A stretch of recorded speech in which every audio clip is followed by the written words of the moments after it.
Ohé moussaillon! Aujourd'hui nous partons pour les États-Unis depuis la France à bord d'un porte-conteneur.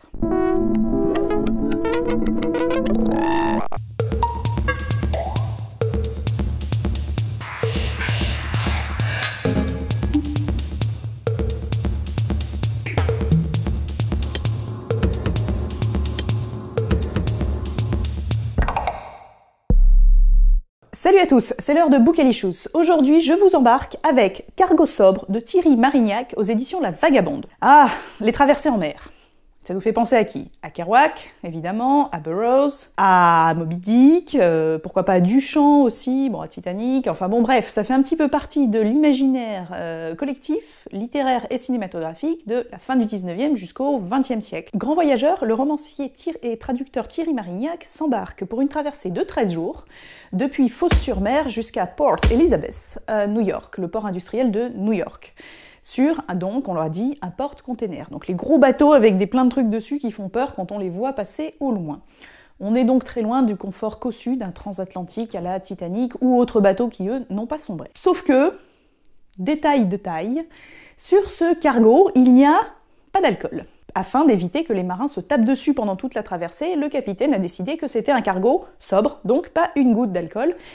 Et notre cher narrateur n'avait pas forcément vu les choses sous cet angle, et on peut le comprendre parce que même quand on a le mal de mer, passer 13 jours sans une petite bière alors qu'on l'a pas prévu, c'est pas forcément sympa. Et c'est là que le titre, Cargo sobre, prend tout son sens, parce que notre narrateur qui s'embarque, il a un petit peu un bagage personnel, il a son histoire, des petites difficultés, des morceaux d'errance, voilà, et puis il se retrouve complètement obsédé par cette histoire d'alcool, et du coup il va se forcer à penser à 10 000 choses pour ne pas penser à l'alcool. Va s'en suivre tout un système en fait d'association d'idées, de pensées, de réminiscences en navigation, donc c'est très intéressant à ce niveau-là, qui partent souvent d'une image.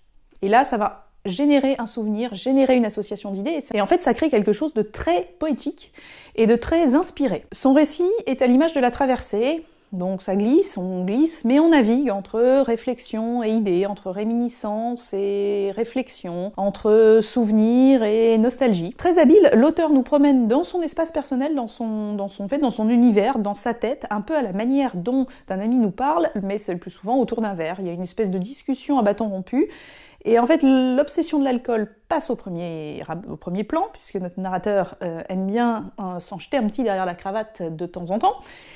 Mais finalement, il est bien obligé de penser à autre chose, donc il va avoir des associations littéraires, poétiques, souvenirs de voyage.